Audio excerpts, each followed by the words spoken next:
like to call this meeting to order. This is our capital improvement plan special meeting. Let the record show that we have a quorum.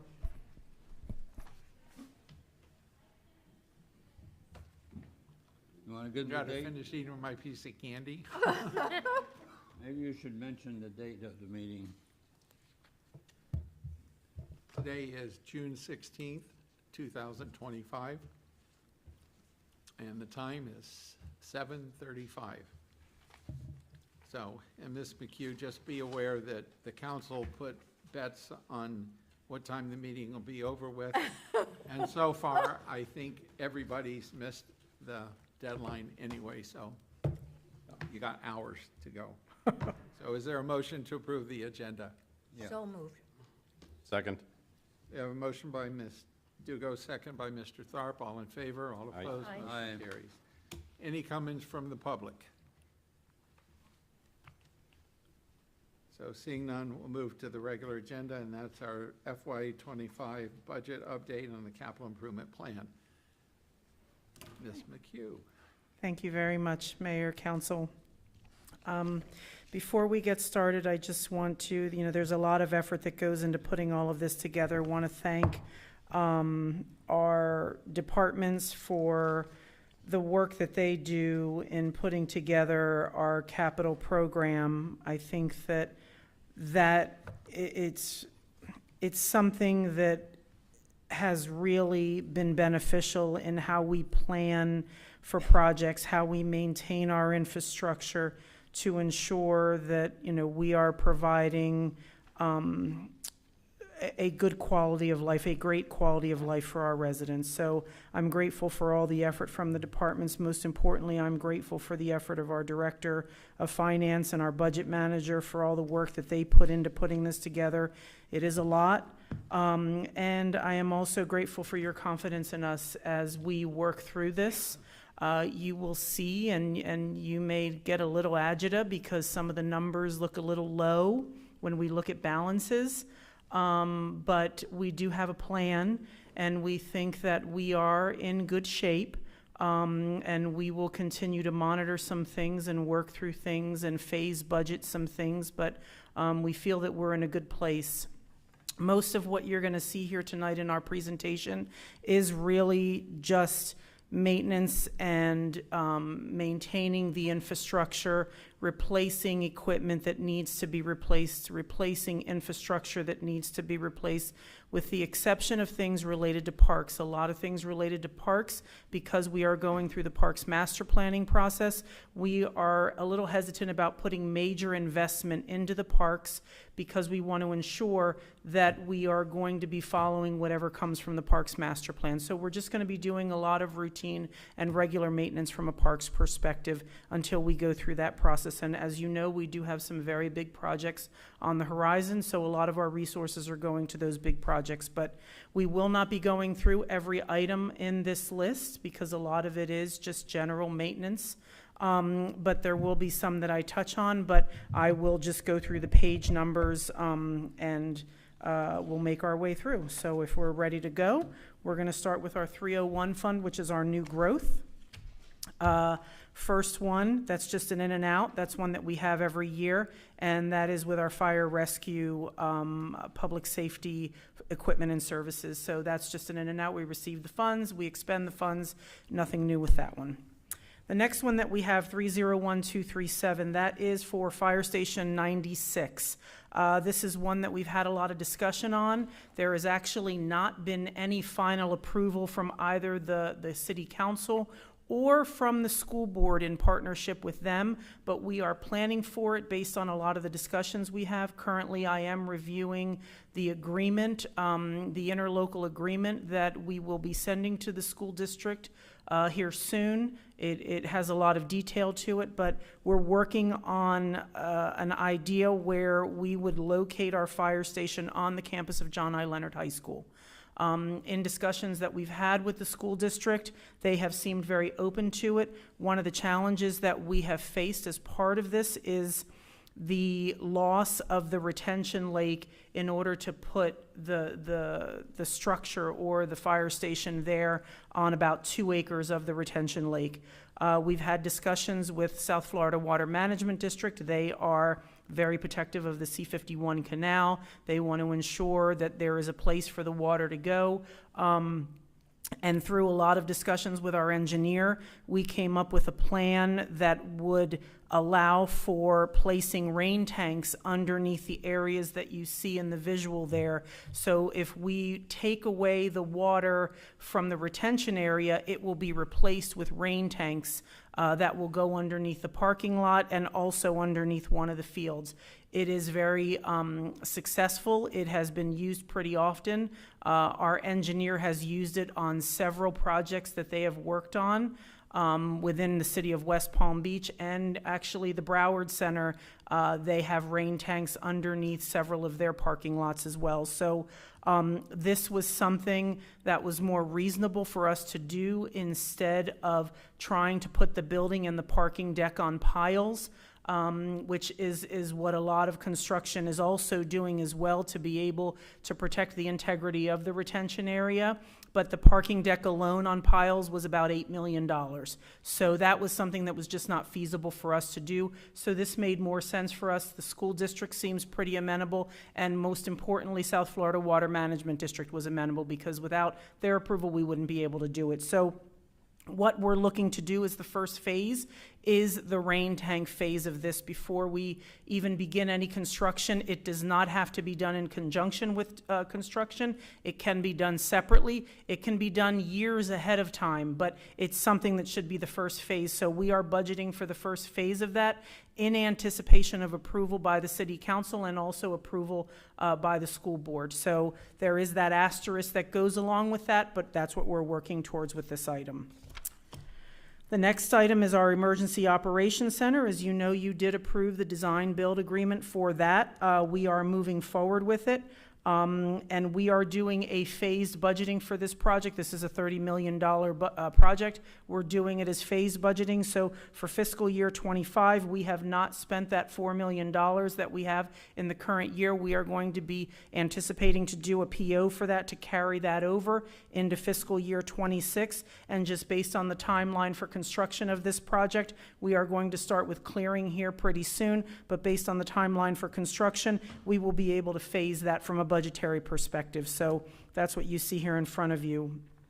We also, just to note, we do have $500,000 in there for permitting. While we will have some permitting more than likely with the South Florida Water Management District, we do have to pay ourselves for permits. So technically, we're not putting the money out, but statutorily, we have to pay ourselves. We do have to pull those permits, even though they're our own permits. So we will have to pay ourselves. We have to physically pay ourselves, move that money from one account to another. It sounds like it sounds ridiculous, but that's what we have to do. So we do have to budget for those funds.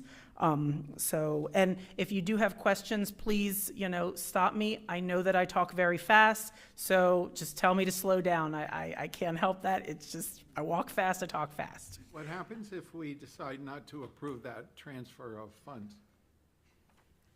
Well, we probably would get a code case started against ourselves for not having permits.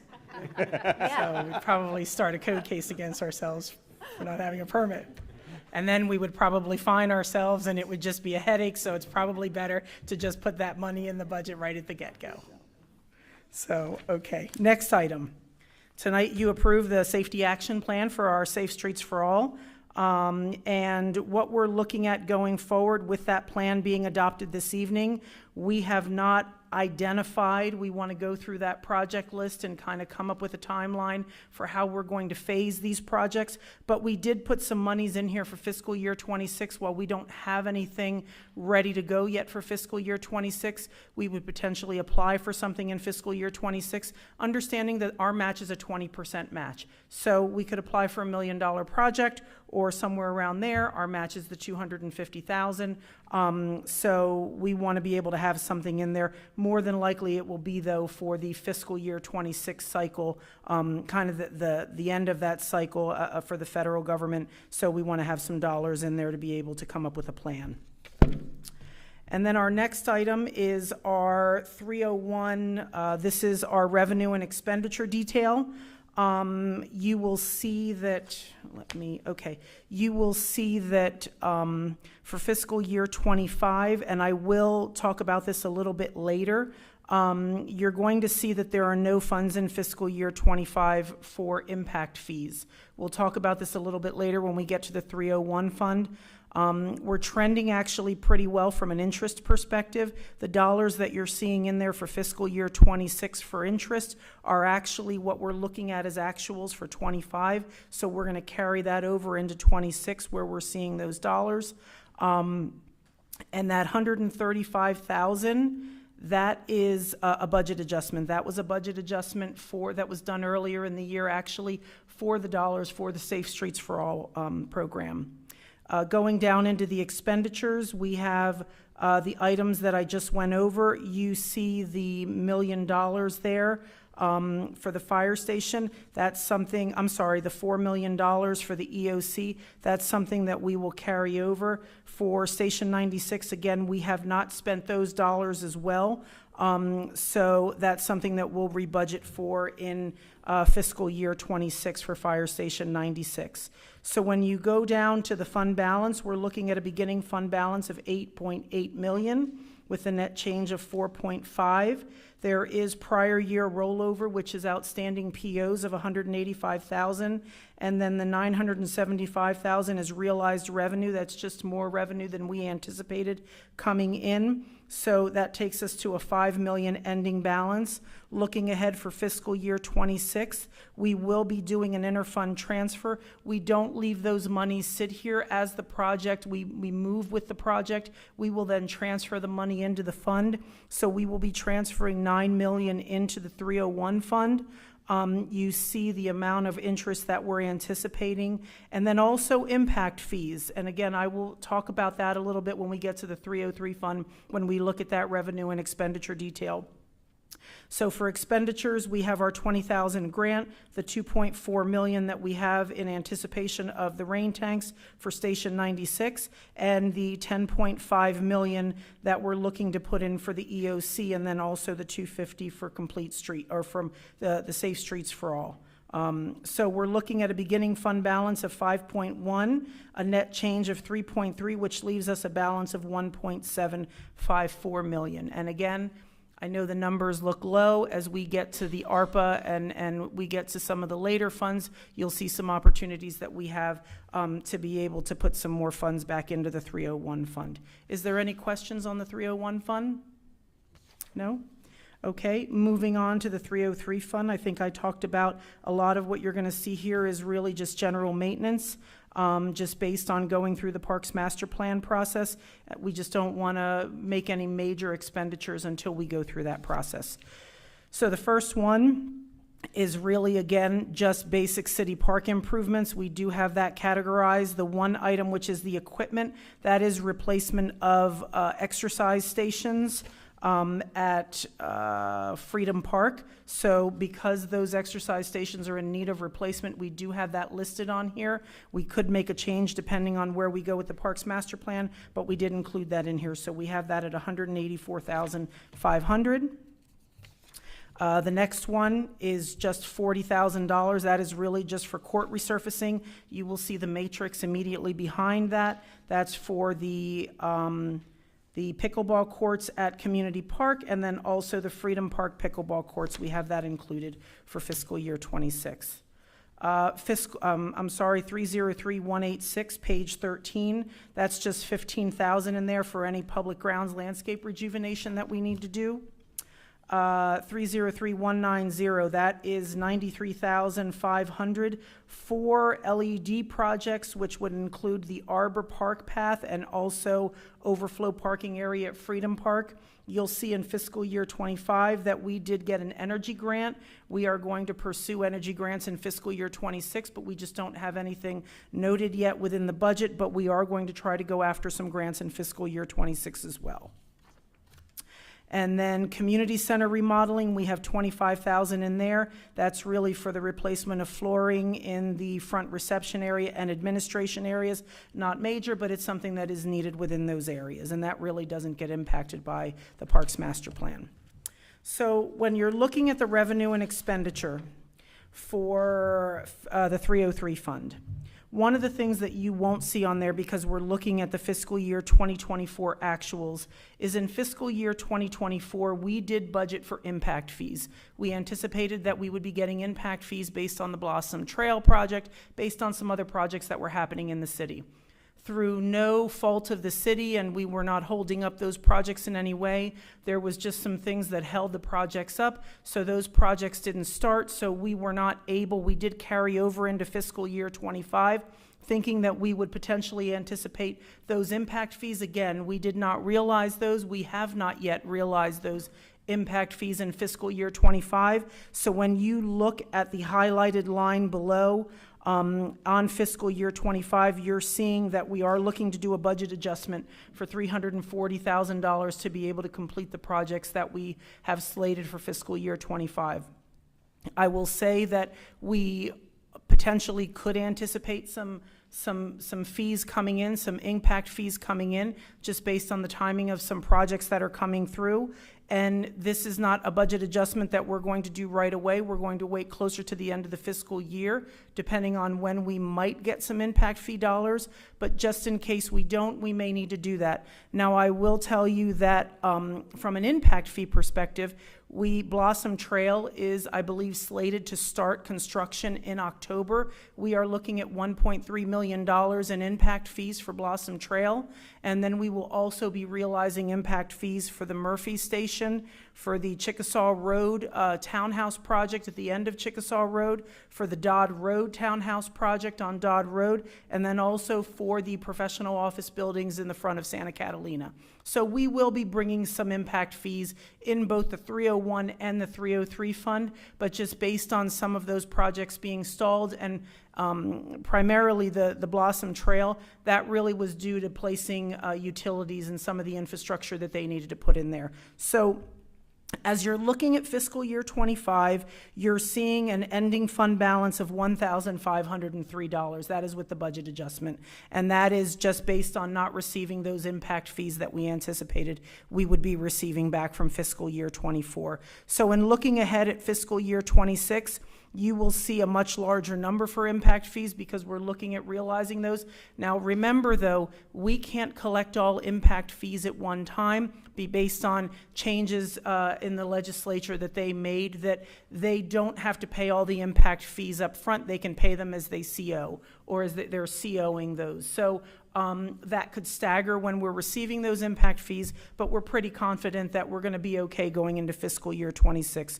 So in looking at the projects that we have, the beginning fund balance of $1,503, the net change of $583, that takes our Parks and Recreation Fund back up a little bit to the $584,503. And I think we're being a little conservative when it comes to what we're anticipating in the impact fees, but we want to be conservative with those numbers. Any question on the 303 fund?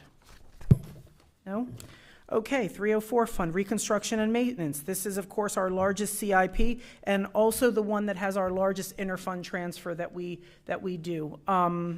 So we can go through that revenue and expenditure at the end, but let's go through some of these items in here. The first one, page 18, this is really just equipment replacement. The large item on there is $110,000 for a sewer camera. It's just something that we really need as we're looking to try and ensure that we're maintaining our sewers, that we're prepared for weather events, to minimize flooding as much as we can. So we feel that that investment is worth it when in purchasing a sewer camera. The next item is our JAG grant. That's just an in and out. So, that is usually for the purchase of security cameras. So, that's, again, just an in and out for us. The next item is our vehicle replacement program. You will see on the matrix that we are replacing 2 vehicles that are 12 years old and 1 vehicle that is 10 years old. Also, on the third page there, you also see that we also have a medic truck there for the $418,000.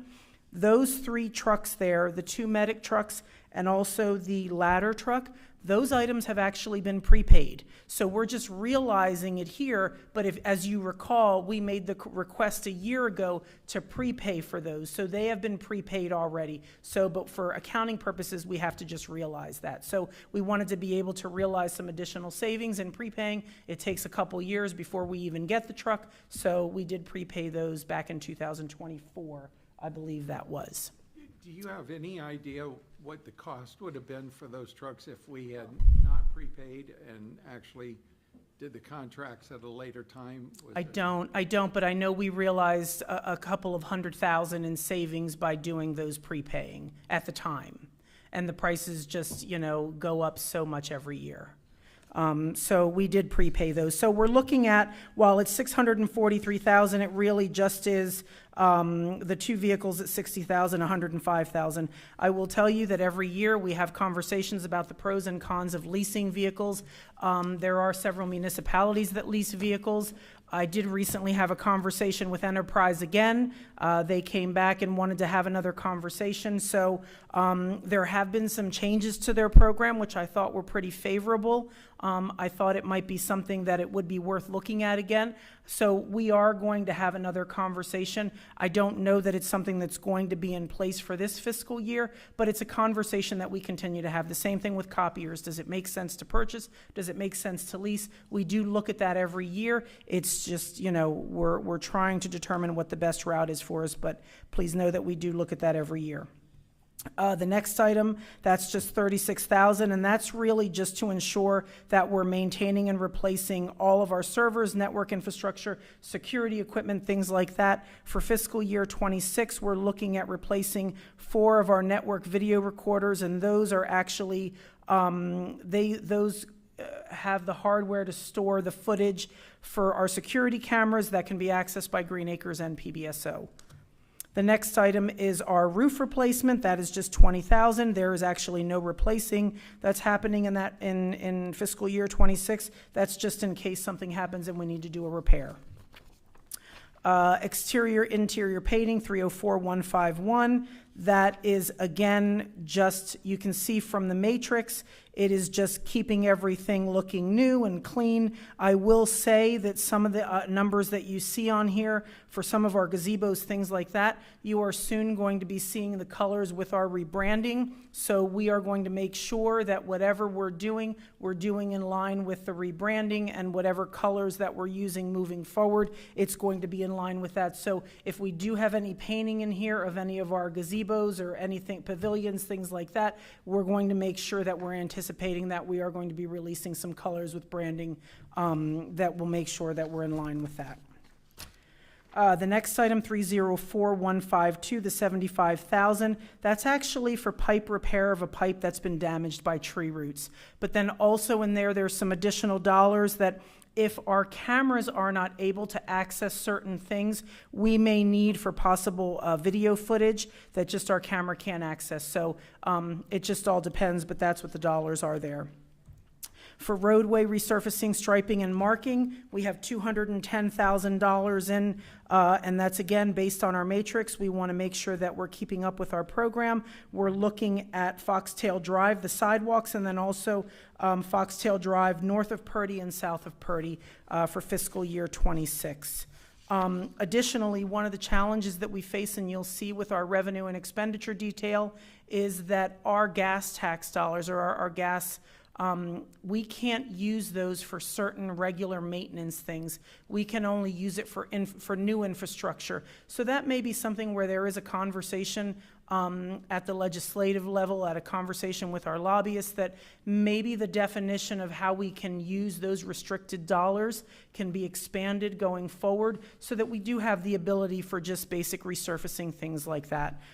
Because those not being able to use those restricted dollars can be difficult at times for us.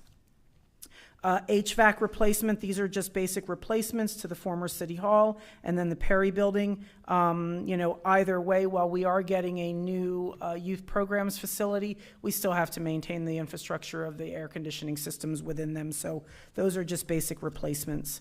The next item, The next item is for Fire Rescue Station 94, 95 renovations. We are looking, as we did with Station 94, replacing or creating a bunk room in Fire Rescue Station 95 for fiscal year 26. I will tell you that I did submit, and we have not heard back yet, but I did submit a nomination for the city for a $200,000 Lowe's Hometown Grant, hoping that maybe we'll get lucky with that. We should get notification at the end of June on that grant. So I submitted that back in January, I believe, so we'll see where that goes. But right now, we're not going to put anything down for that. Right now, we have a cost of $180,000. Fire rescue equipment replacement. As you know, several years ago, we did not really have a matrix for replacing our fire equipment.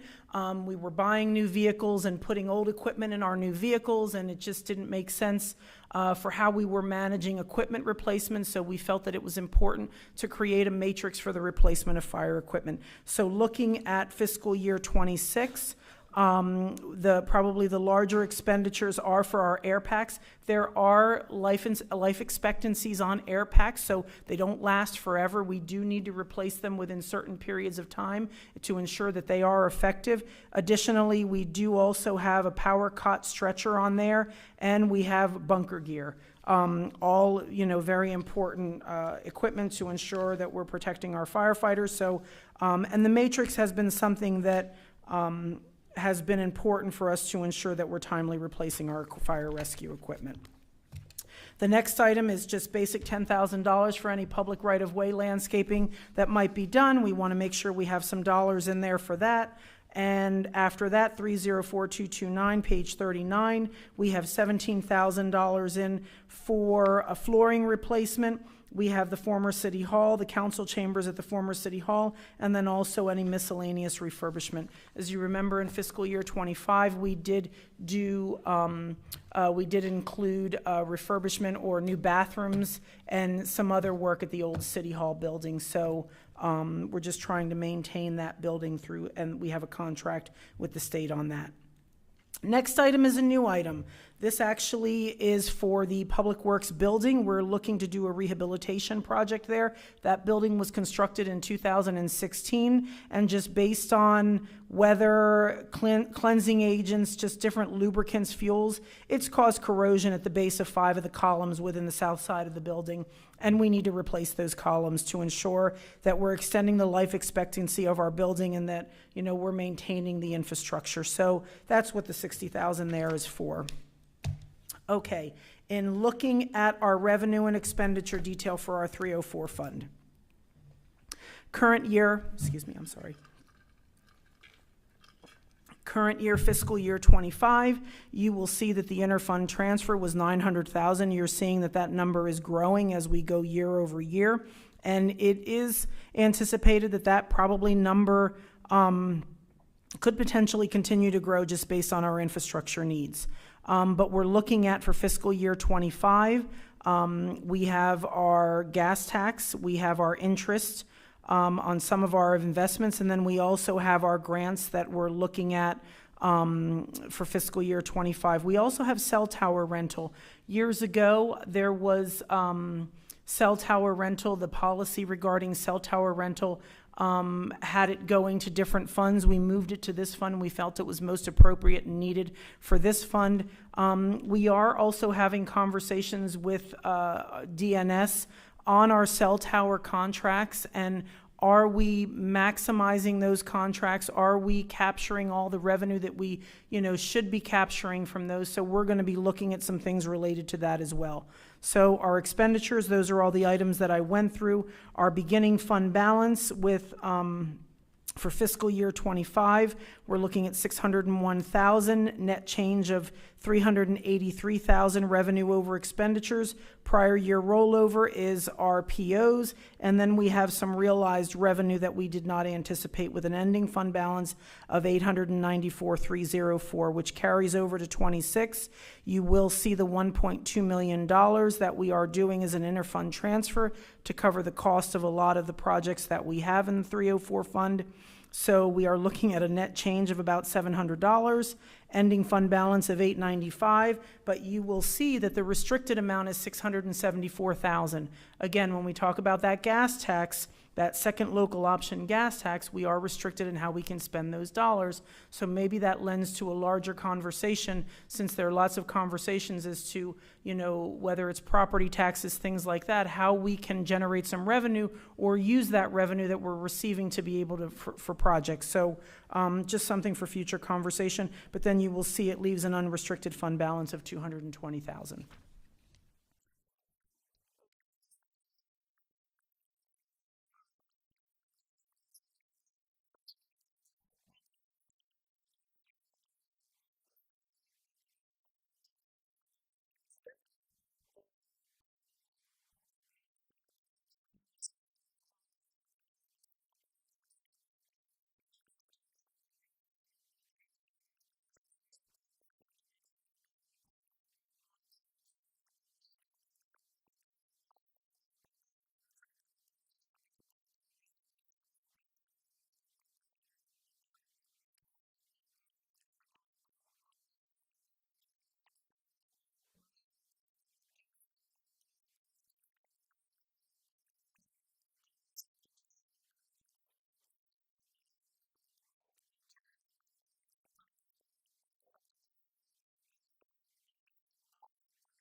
Years ago, the county commission did talk about approximately $6 million that may be available to the municipalities.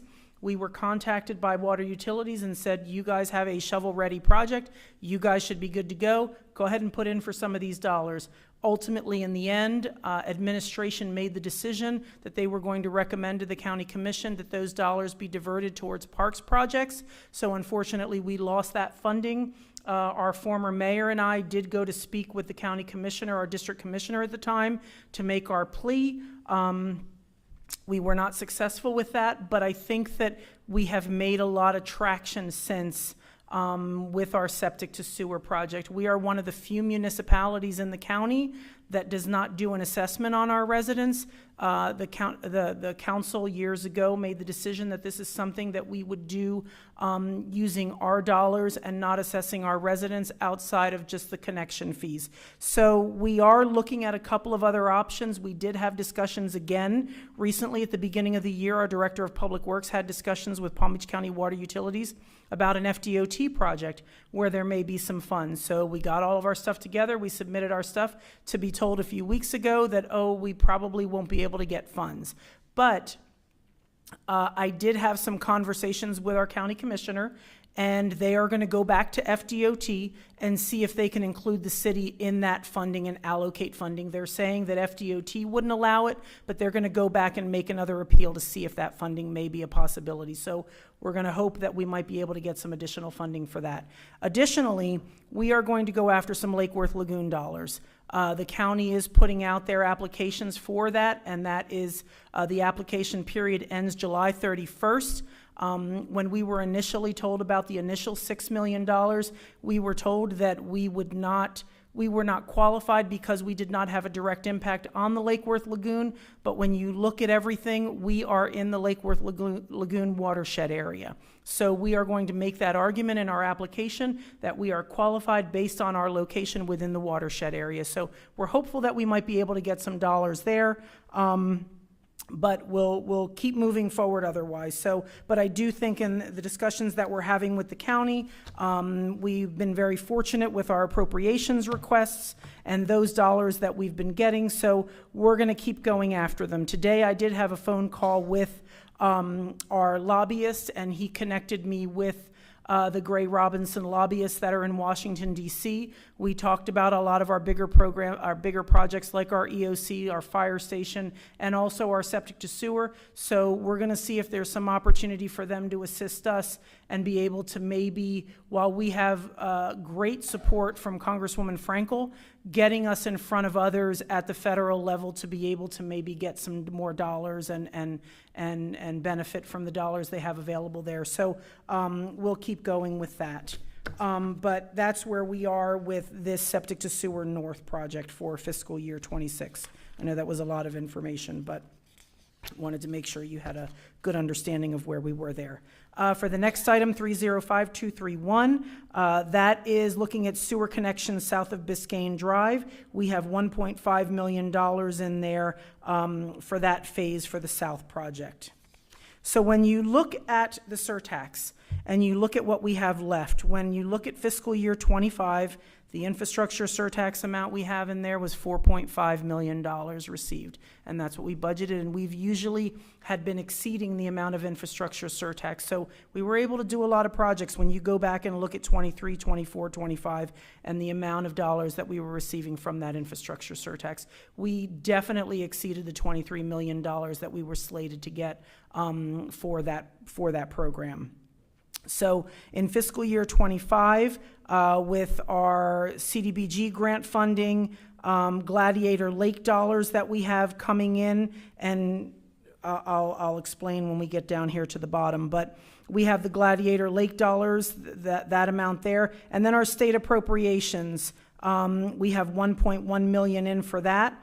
We also have the interlocal agreement with Palm Beach County, $340,000 in there. For that receipt, we should be getting those funds before the end of the fiscal year. And then what we're anticipating for infrastructure surtax versus what we have as expenses for fiscal year 25, we have a beginning fund balance of $9.2 million in the infrastructure surtax fund with a net change of 5.7. Prior year rollovers, those are POs, and then unrealized revenue and expenditures. The unrealized revenue of expenditures is, I want to make sure that I have that is the federal grants for Gladiator Lake. More than likely, if we don't receive that, we want to be able to back that out so that we can put it back in, and that's what you're seeing going into fiscal year 26. So in fiscal year 26, our interest, we have that projected to be a little bit lower. Again, we have Gladiator Lake. We did back that out because we think that there will be a delay in getting those dollars. We were approved for those dollars. We're not concerned that we're not going to receive them for Gladiator Lake, but we want to be able, we backed them out to be able to add them back in for fiscal year 26.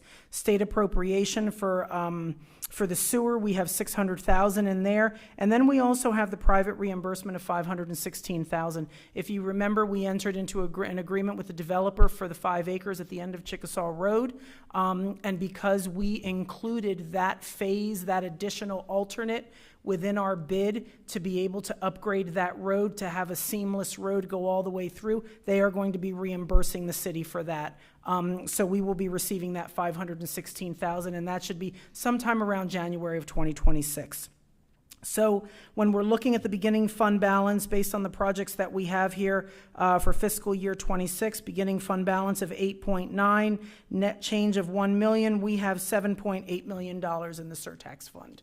There is not a sunset for when we spend those dollars. We have to track those dollars, but there's not a sunset to spend them, so we can be able to allocate those dollars and continue to allocate those dollars for our septic to sewer projects. Next is the 306 fund. This is the American Rescue Plan.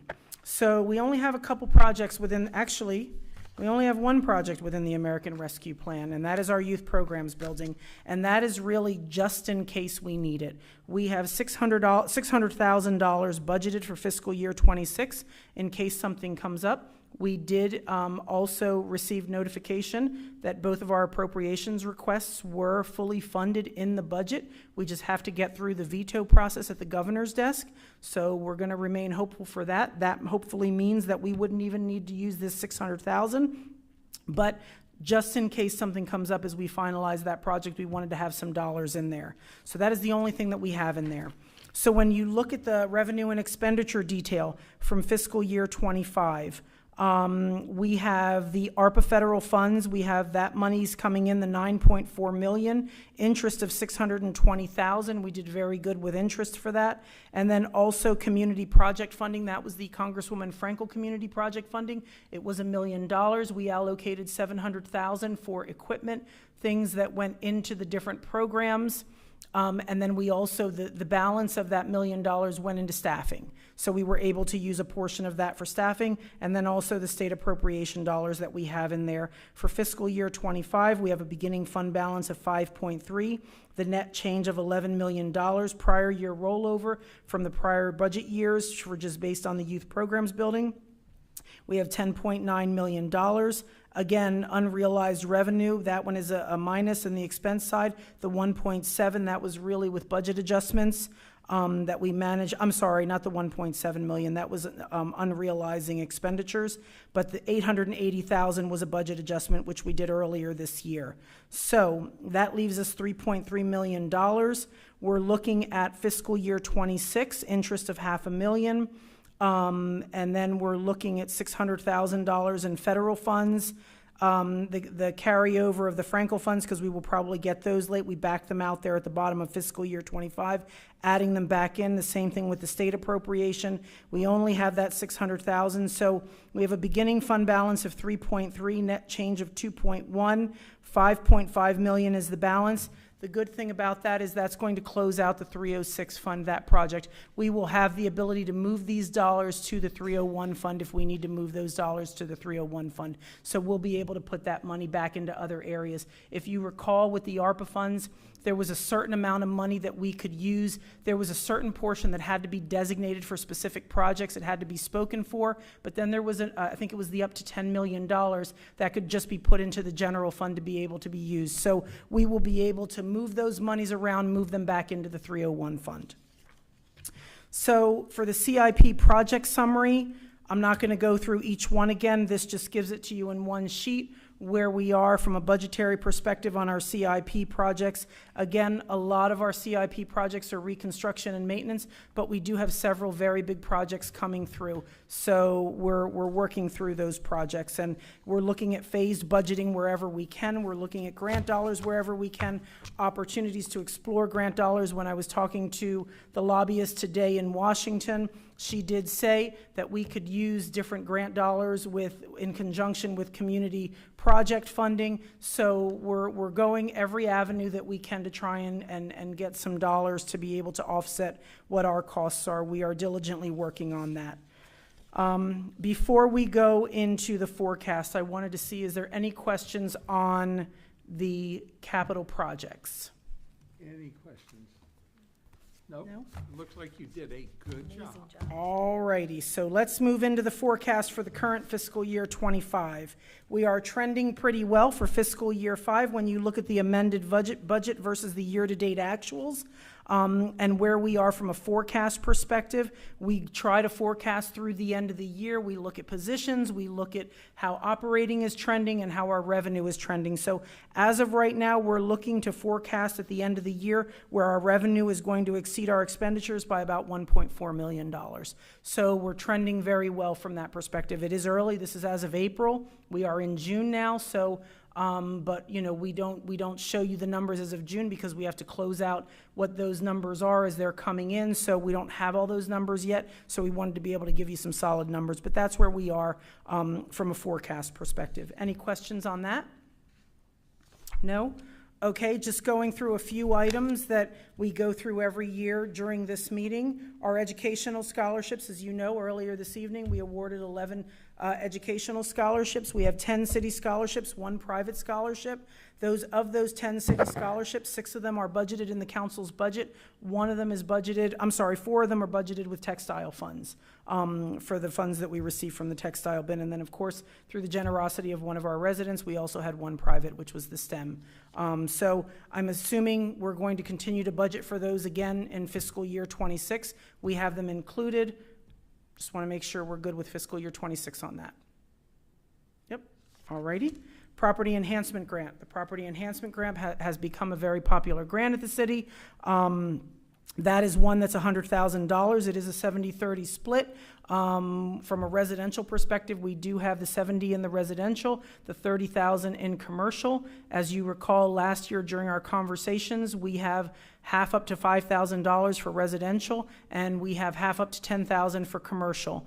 We are going to look with our Director of Economic Development this next cycle in working with our city businesses. Previously, we had several of our HOAs respond as commercial entities, but we're going to look to work with our businesses to really try and get some impactful work done from a property enhancement perspective with that $30,000. Now remember, it's up to $30,000 for the commercial. Should those commercial dollars not be used, those dollars are allowed to be used for residential. So just wanted to confirm that we are going to continue with the $100,000 for the property enhancement program.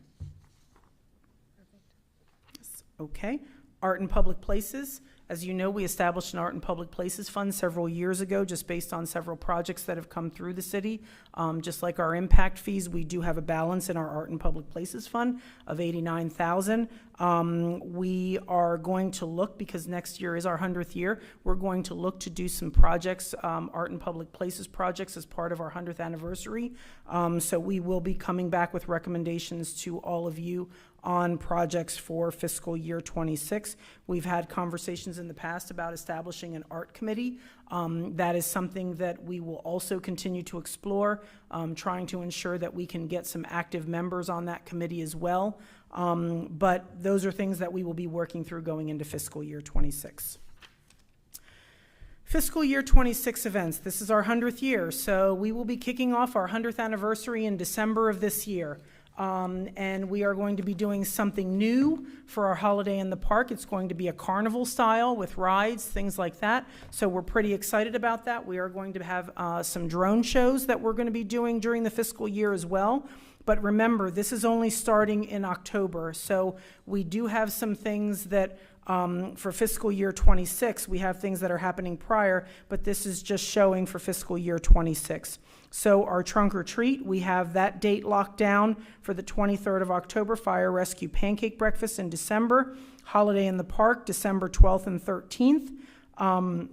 We are going to be backing that date up going into the next year, though, because we've heard concerns from people, or just comments, I don't know that it was concerns, but that, we're having the tree lighting later, it's not really lit long enough, so we're gonna look till early in December to be able to do the holiday in the park for the next year. But for this year, we are going to keep it to the 12th and the 13th, but going into the next year, it will be earlier in the month. We have our Sundays with Santa, Daddy, Daughter. We are going to be starting a concert series, our Sunday Sounds. So we are going to be starting our Sunday Sounds with kind of quarterly, and then we will look, it's not something that there's a lot involved in doing them, but we may look to do them more frequently, but we are going to be starting them on a quarterly basis. A lot of municipalities will do concert series, whether it's once a month or, some do every week. It just all depends, but we want to be able to do that. We think that there's a good opportunity for us, and we think kicking that off during our 100th year would be a great opportunity for us. Our Fire Rescue Chili Cook-Off, we have that slated for March the 1st. Again, Sunday Sounds, you can see those, Extravaganza. Our Ignite the Night, July 4th, Back to School Supply Drive, and then our Senior Resource Fair, September 26th. So I think that in our 100th year, while we're doing, we are going to be doing a birthday bash right around the time frame of our actual 100th birthday. So we are planning for those things. We're going to roll out a lot of things to you here soon. For the 100th anniversary, right now we're looking at sponsorships and getting sponsorships for a lot of the things we're wanting to do. So we're doing a lot of the same events, but we are going to amp them up a little bit, just adding some more as part of our 100th anniversary for our fiscal year 26 community events calendar. That's what I have. Does anybody have any questions?